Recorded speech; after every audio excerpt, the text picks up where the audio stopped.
അപ്പോൾ welcome to Aryas vlog. അപ്പോൾ good afternoon. എല്ലാവരും ചോറ് കഴിച്ചോ?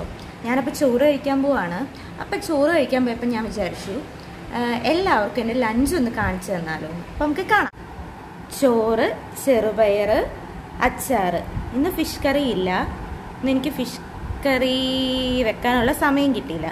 എല്ലാവരും എൻ്റെ ലഞ്ച് എങ്ങനെയാണെന്നുള്ളത് കണ്ടല്ലോ.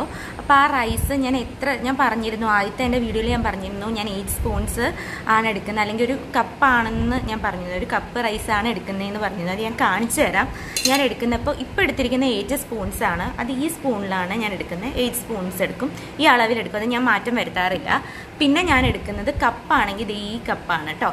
ഇതാണ് എൻ്റെ കപ്പ് എന്ന് പറയുന്നത്. ഇത് കണ്ടിട്ട് നിങ്ങൾക്ക് ഒരു കുടം പോലെയൊക്കെ തോന്നുന്നുണ്ടോ? അപ്പം അങ്ങനെ ഓക്കെ. അപ്പോൾ ഞാൻ എങ്ങനെയാണ് എൻ്റെ ചോറ് മെഷർ ചെയ്തെടുക്കുന്നതെന്ന് നിങ്ങൾ കണ്ടല്ലോ. അപ്പോൾ ഞാൻ ചോറിന് മാത്രമാണ് ഇങ്ങനെ അളവെടുത്തിട്ട് കഴിക്കുന്നത് കേട്ടോ. പിന്നെ അപ്പം ചപ്പാത്തിയൊക്കെയാണെങ്കിൽ 2 എണ്ണം, അതിൽ കൂടുതലൊന്നും ഞാൻ കഴിക്കാറില്ല.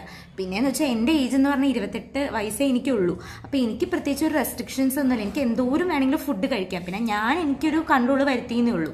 പിന്നെ എനിക്ക് നിങ്ങളുടെ അടുത്ത് പറയാനുള്ളതെന്ന് വെച്ചാൽ കൂടുതലും നമ്മളൊരു കൺട്രോൾ വരുത്തേണ്ടത് ഒരു 40 വയസ്സിന് മുകളിലുള്ള ആൻറ്റിമാരൊക്കെയാണ്. അപ്പോൾ അവരെന്ന് വെച്ചാൽ അവർ ശരിക്കും ഒരു കൺട്രോൾ വരുത്തണം. കാരണം ചോറൊക്കെ ആണെങ്കിലും ഇപ്പം ഞാൻ ചെയ്ത പോലെ സ്പൂൺ എടുത്തിട്ടോ അല്ലെങ്കിൽ മെഷറിംഗ് കപ്പിലൊക്കെ ചോറ് എടുക്കുക.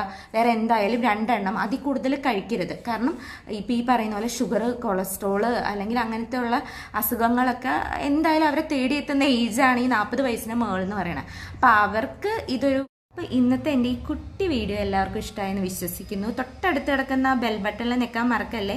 അപ്പോൾ എല്ലാവരും എൻ്റെ വീഡിയോ ലൈക്ക് ചെയ്യണം, ഷെയർ ചെയ്യണം, കമൻറ്റ് ചെയ്യണം.